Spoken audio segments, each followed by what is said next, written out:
Let's Talk Stil'rs is sponsored by Italian Village Pizza, Lawrenceville Distilling. Enjoy their handcrafted spirits. Visit Canton, Ohio. Red Fox Winery and Lounge. Call Italian Village Pizza on Stil'rs game day and say, "Let's Talk Stil'rs."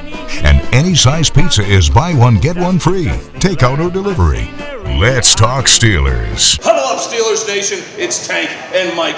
Let's Talk Stil'rs. Mike, we're back here in our you don't like it when I call it our locker room here at Italian Village Pizza.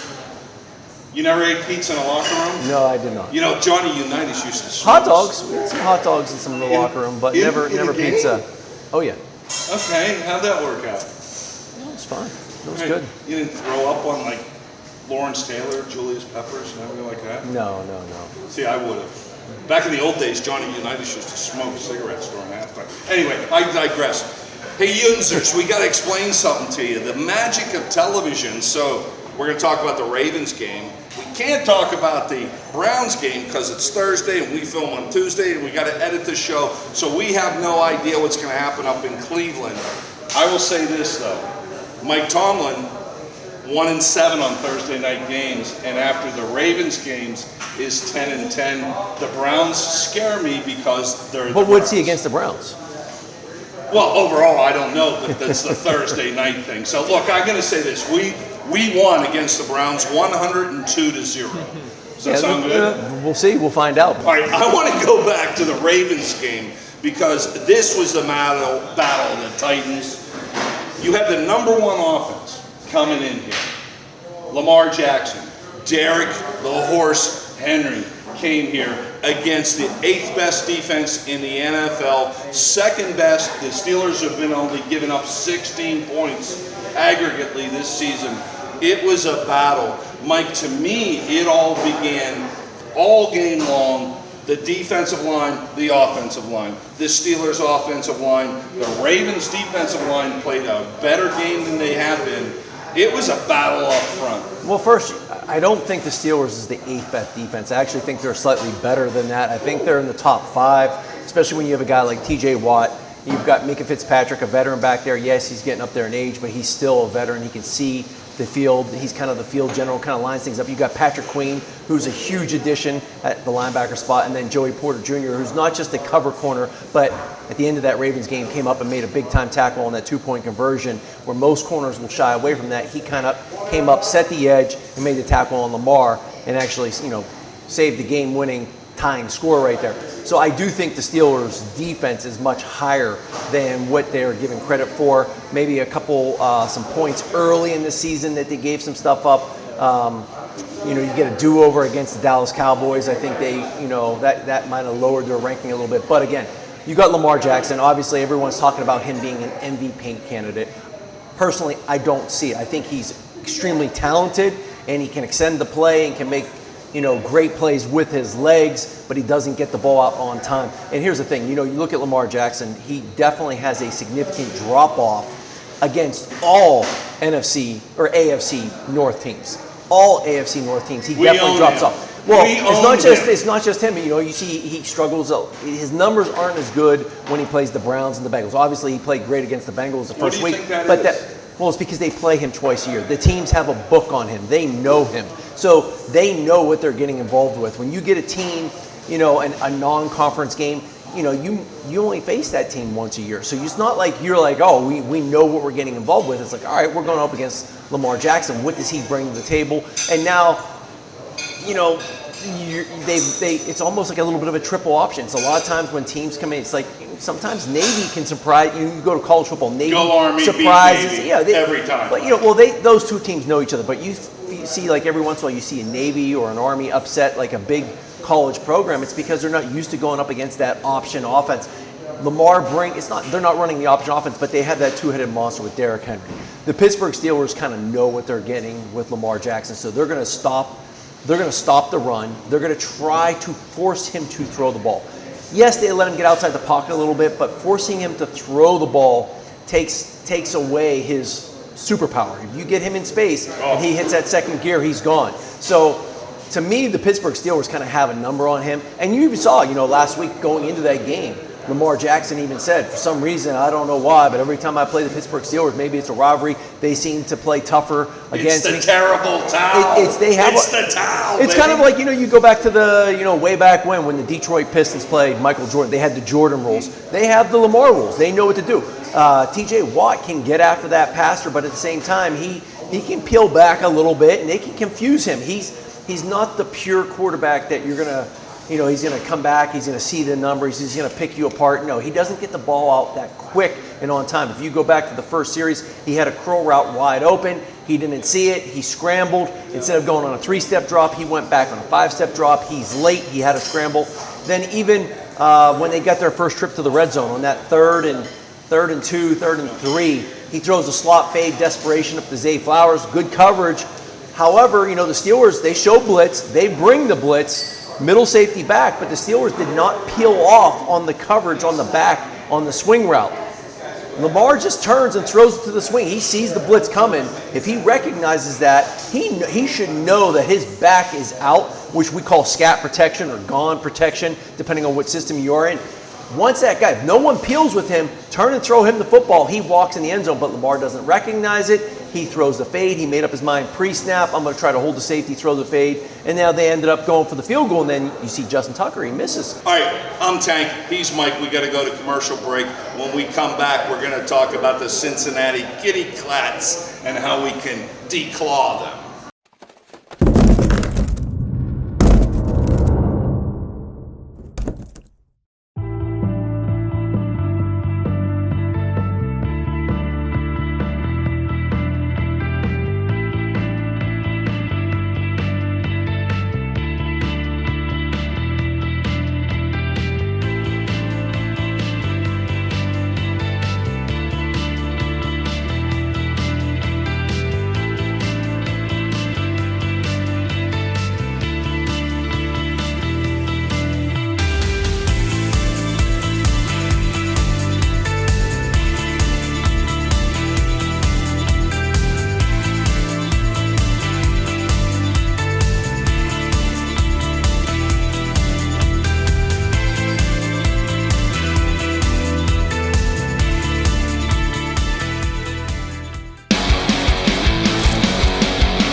Lawrenceville Distilling, proud sponsor of Let's Talk Steelers.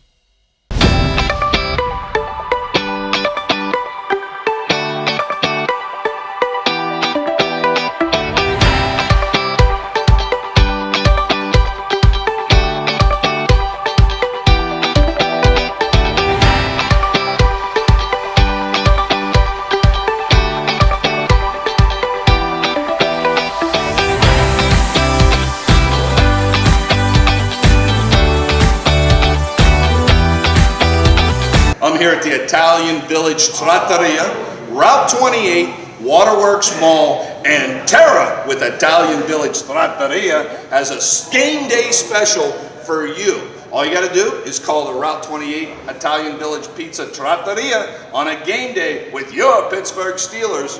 Mention Let's Talk Steelers TV show. And Tara, what's that special? Buy one, get one, any size pizza, pickup or delivery. Buy one, get one free, any size pizza, and all they gotta do is mention Let's Talk Steelers. That's right.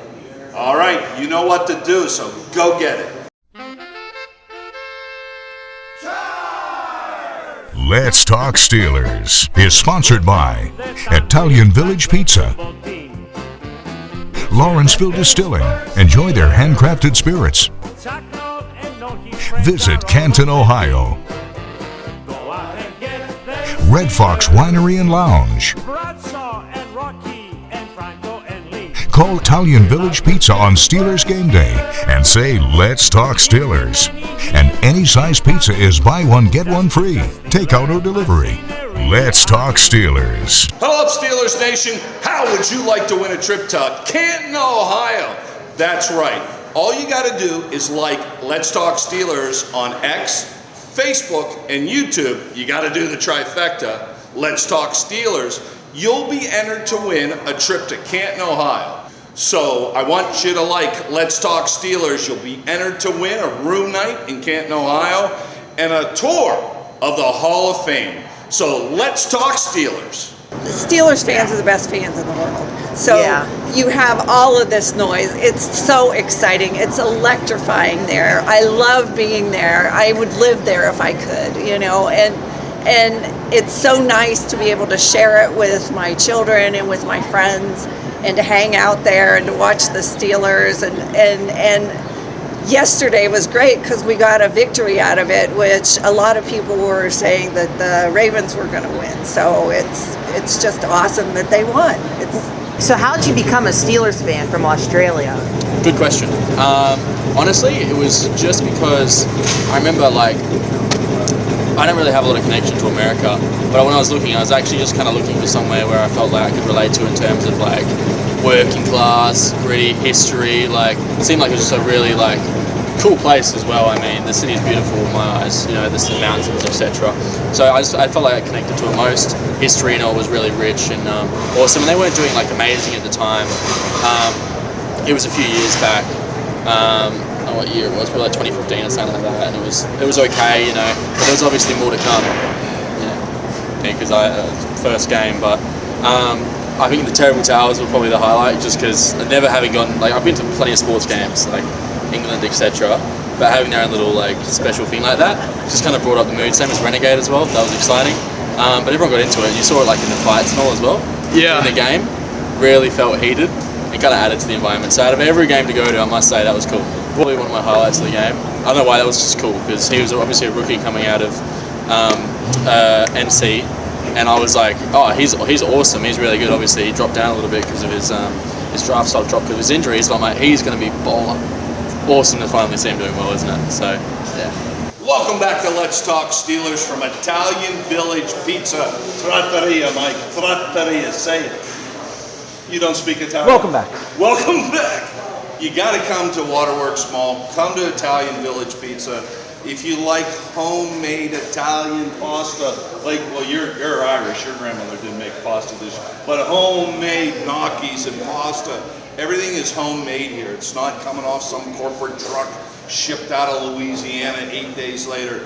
Please come to Italian Village Pizza, Waterworks Mall. If you come one time, I guess what? You're going to keep coming back here. They've got drink specials, college game day, $3 Coors Light, Bud Light's always $3. Good pizza too. Oh, New York style. You know, you had 2 pieces last week. I enjoyed it. You got to get Barstool here. You got to get the Barstool guy in to rate the pizza. Portnoy. Yeah.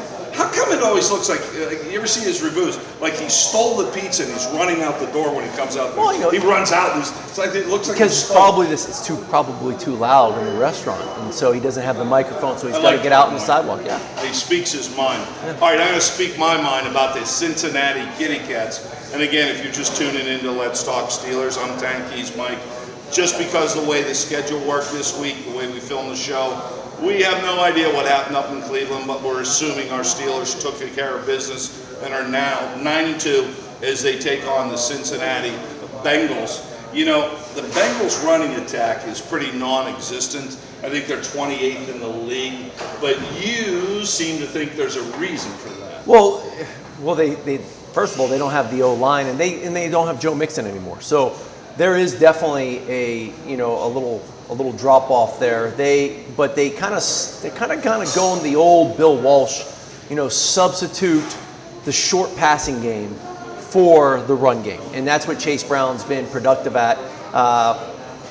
Couple, probably 8 catches a game, just some check downs, some short passing, but that's what they're kind of substituting. They are the number 2 passing offense in the NFL. Yeah. Joe Burrow's the number 1 in touchdowns in the league right now, number 1 in yards right now, and it's not like he's holding on to the ball long. He gets it out quick. Like a dart. So you look at, you got Zach Taylor, who is a Sean McVay descent. that descendant, they like to, the Rams, like they like to run the ball and then get that play action pass game. The Bengals will still play action, not as much as, the Rams will, because they don't run the ball as much. And even though you don't run it, it's still successful to hold those linebackers. But when you got guys like, Jamar Chase and T. Higgins, and then you got a receiving tight end, Mike Gesicki, you've got multiple weapons all over the field. And when you have a guy like Joe Burrow who can get the ball out quick, accurate, on time, and he's athletic to move around a little bit, they are one of the most productive offenses in the league. I think they are second in yards in the NFL right now. Yeah. So even though where they tend to struggle a little bit is in the red zone, and that's typically what happens when you are a throwing team, because what happens is when you do get down to the red zone, the field is condensed. So now all of a sudden, instead of having to defend, the 60 yards behind you, and you're worried about Jamar Chase and T. Higgins running away from you, you don't have to. You can kind of squat, be a little bit more handsy, a little bit more physical. And if you can't run the football in the red zone, it is definitely a little easier for defenses, hey, I don't have to come up so fast. I can play this pass. And then the windows are smaller because you're playing on a smaller field. The field's much more condensed down there. Look, the Bengals are 4-7, but their head coach, Zach Taylor, said after the game, do not count us out. Do not count us out, okay? They've been in some close battles with some good football teams, the Chiefs earlier in the years, the Commanders. This is a good football team that is finding its stride. So let's talk about that passing game of the Kitty Cats up against our defense. Mike, this secondary for the Steelers, at times you kind of forget that Joey Porter is only a season and a half into his career. You add Elliott to that mix, Minka. I like the way this secondary is really shaping up. And that's truly going to be the first battle, the first test with the Kitty Cats against our secondary. Well, that's one thing. He's a big physical corner, Joey Porter Jr., and he does some good things. He does like that marquee matchup, but I don't necessarily know if he wants that one this week. Jamar Chase, the thing is he wants it. He's got his dad's blood in him. Yeah, he does, but Jamar Chase, he is one of the best receivers in the league. Obviously, he runs good routes, he catches the ball, he makes those tough combat catches, but when he gets the ball after the catch, he is dangerous. You see the explosiveness. Higgins too. And then T. Higgins as well. He's a big body receiver. They have enough weapons that even if they do want to go man-to-man matchup across the board, someone's going to get open. Can Joe Burrow find it and recognize that in time? And I'm sure they will do, they'll game plan, they'll have some idea of where they want to attack against the Steelers defense. The Steelers do play a little bit more single high safety than the Ravens have. The Ravens went to a little bit more too high when they played them earlier this year. Even the Chargers, they like to go too high safety. And you saw Joe Burrow still wasn't slowed down. 3 touchdowns against the Chargers. Although, they lost by a touchdown. You see how dangerous it is. And the Chargers defense is, number 2 in the league right now. And the Bengals were still able to move it. So you talk about, count them out. You can't count them out. You got to look at the Pittsburgh Steelers. You got the Baltimore Ravens. You've got the Kansas City Chiefs. You got the Los Angeles Chargers. And then you've got the Buffalo Bills. And then the one team that might sneak in, it's going to be a battle between the Texans and maybe the Colts for that last spot. But then you've got a couple wild cards. You've got 3 wild cards as opposed to the 2. So could it be, a Steelers, Ravens, the Steelers get it, and all of a sudden it's Ravens and the Ravens and the Bengals, the Chargers. I would take the Bengals. They're in the mix. Matchup. Yeah, and I really would. Well, that's the thing is the Bengals they're dangerous and offensive wise, and so can Pittsburgh keep up with them, or can they keep the ball away from Joe Burrow? Because the Bengals are going to get up their points. You see the frustration on Joe Burrow throughout some of these games when all of a sudden he goes down the field, score, and then all of a sudden their defense just gives up the points. It will wear you down eventually at some point because, hey, I can't. There's only how can you keep up that scoring rate and then not have your defense step up? So you can see the frustration on Burrow. However, the Steelers, can they keep pace or can they keep the ball away from Joe Burrow? I think you've got to definitely give credit to Terrell Austin, one of my PITT teammates. He's doing an outstanding job. You don't hear a lot of accolades given to Terrell, helping design this off defense. He's doing a great job. I love what they did against the Ravens with some of their blitz packages. I mean, they were confusing Lamar Jackson. I really look forward to this matchup with the Kitty Cats of Cincinnati. Mike, we're going to pull their claws out. But as we alluded to, that passing game for the Kitty Cats. All right, when we come back, we're going to talk about, well, your Pittsburgh Steelers offense versus the Kitty Cats of Cincinnati. And that thing, it's a pathetic defense. They shouldn't even call it a defense.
Lawrenceville Distilling, proud sponsor of Let's Talk Steelers.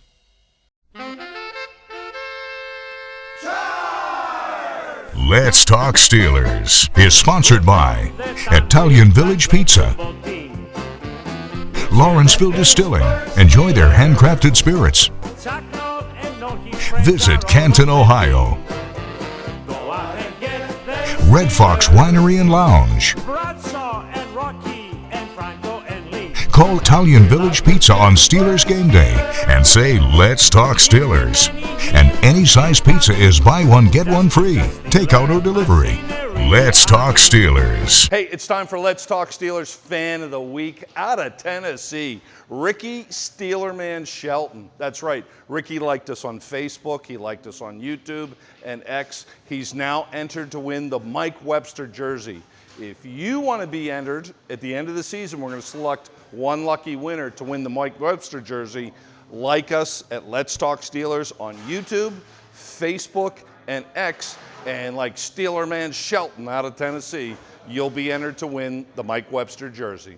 So he grabbed him and hit him like that, and that's what he did. You can't come out of a commercial break like that. Yes, I can. Watch this. Welcome back to Let's Talk Steelers. He's Mike, I'm Tank. I'm the one that played without a helmet. He played for you had a helmet when you played for the Lions. Yeah. Good, yeah, that's nice to hear. Yeah, better than yours, but not as good as they are now. Yeah. You know what ear holing was? You're a little bit younger. Back in the day, you could whack a guy in the ear hole and knock him out when I played. No, that still happens now. Yeah, but it was legal. Hey, you gotta come to Italian Village Pizza here on Route 28, Waterworks Mall. Wonderful food here, wonderful people. All the food is handmade. The pasta's incredible, the sauces are great. A lot of the recipes go right back to old school Italy. The owners go over there. All right, so the Cincinnati Kitty Cats, well, they're gonna face your Pittsburgh Steelers. Now we're gonna get into talking about your Steelers offense against, well, a not very good Cincinnati defense, Mike. I wanna talk a little bit about our wide receiving corps. Obviously, we've got a marquee receiver in George Pickens. He's destined for greatness, there's no doubt about it. Every week we see him do amazing things. How important is it we start developing that second receiver? Who's it gonna be? Do we have somebody in the locker room right now that can raise up to become a second receiver because it's so important. Right now they're just focused on Big George. We need another threat, the way I see it. Well, right now, to me, the number 2 threat is your tight ends. You know, both of them. You know, you've seen Freiermuth had success, but now you're seeing Washington have, you know, a little bit more involved in the passing game. They're getting him involved. You've got Austin. You've got Jefferson. You've got Mike Williams, who we did not see a target against Baltimore. So you have the guys. To me, you see they're trying to get George Pickens more involved in the passing game with different routes. You can, when you watch the All-22 film, you see him running a little bit more underneath stuff, the sticks, as opposed to just the goes and the and they're trying to get him involved. But the thing is I will say, for as talented as he is not the best route runner. He doesn't always get his depth, and so therefore, that's where to me. That's why he's not getting the double teams as much every once in a while. I think teams recognize that he's a little sloppy with his route sometimes, and they'll take their chances with that one-on-one. God bless you if you do, because if he does have a route that he's good at running, the go ball, a post, you know, or a slant, you know, he gets that ball in his hand, he's gone if you get caught one-on-one, and Russell Wilson will find it.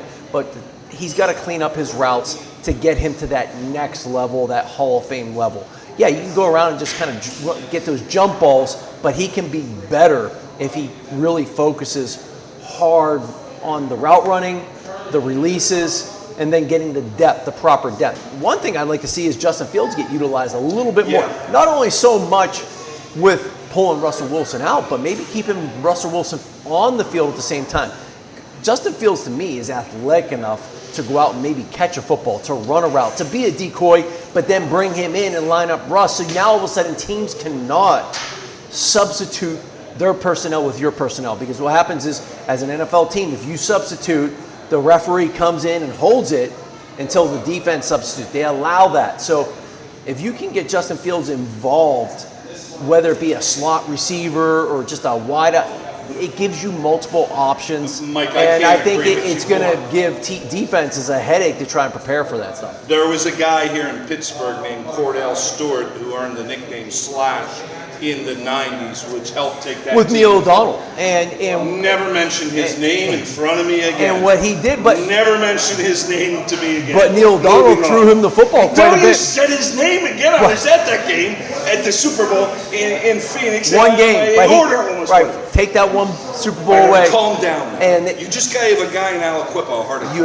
had Chan Gailey at the time, who was very involved in designing that, you know, that little slash offense that they had. So I think you can get creative with that.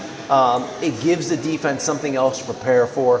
You saw at the end of the game in that 4-minute drill when they brought him in, the ability for him to kind of run that little read option from the end zone or from the shotgun, and you know, unfortunately he slid right before the sticks. However, you know, he keeps on his feet there and just hits that. He might have scored, you know, because you see his speed and explosiveness. Again, you want Russ out there playing. I think he gets the ball out a little quicker. That's that veteran mentality.